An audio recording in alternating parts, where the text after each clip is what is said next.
Hi. So to fully understand the statutory defenses, you actually need to start with something that's not a defense, but an extra protection for trademark owners, incontestability under Section 15 of the Lanham Act.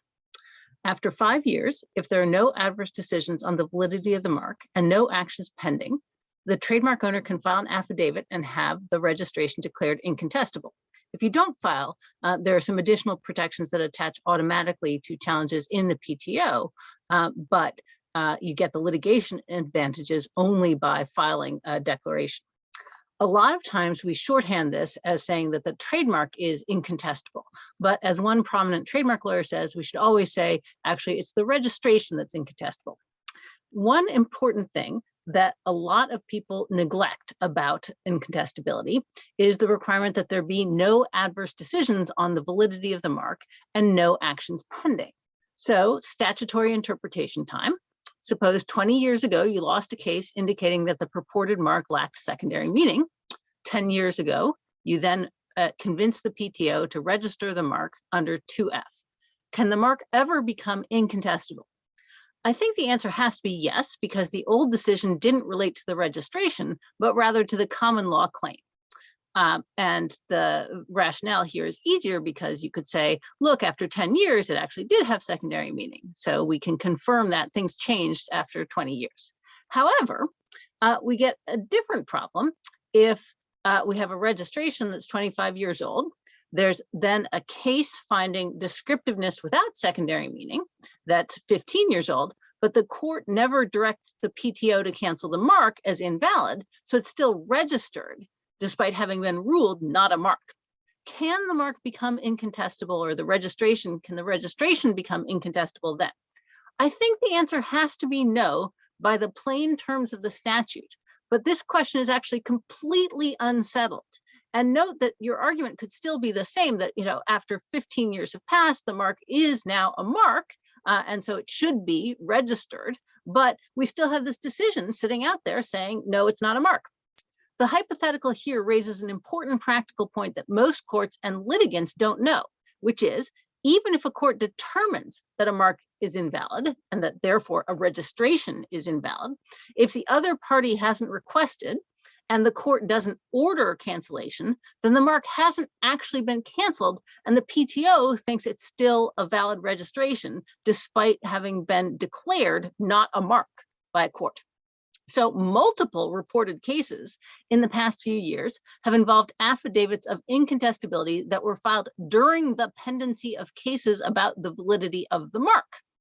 And the courts in those cases then gave the benefit of incontestability to the registrant, even though the statute is really clear that you shouldn't do that because it says there can't be a final decision and no challenge can be pending. This is what happened in B&B versus Hargis, one of the most recent trademark cases to reach the Supreme Court. It only reached the Supreme Court because of the basic statutory error made by the Court of Appeals in calling the registration incontestable. The problem that we face is in part structural. The PTO does not engage in substantive examination of the affidavit. It just looks to whether the affidavit says the right words.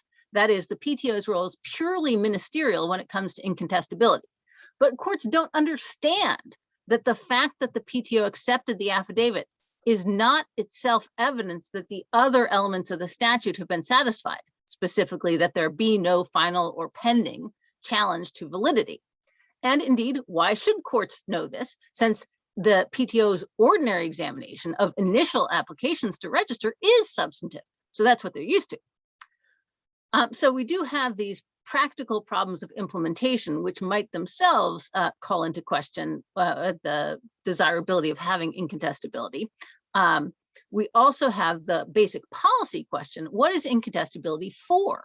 As a policy matter, it's been compared to adverse possession as a way to quiet title in the mark. The basic consequence is that other parties can no longer contest the mark's validity on the ground that it is merely descriptive and lacks secondary meaning. Other arguments for invalidity, however, remain. So I'm just going to introduce Park and Fly versus Dollar Park and Fly, the main case on incontestability. Park and Fly has an incontestable registration. Park and Fly then defends in the resulting infringement suit against it by arguing that the phrase is generic or descriptive. The Ninth Circuit said, yes, it is descriptive, and there's been no showing of secondary meaning.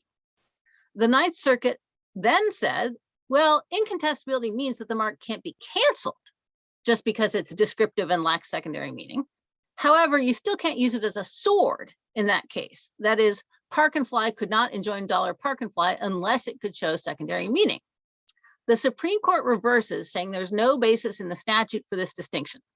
The concern of the Ninth Circuit and of the dissent in the Supreme Court is that if a descriptive mark is wrongly granted trademark protection, that'll inhibit competition with no corresponding benefit to the public. The Supreme Court has several responses to that, including that there's a 5-year period allowing challenges.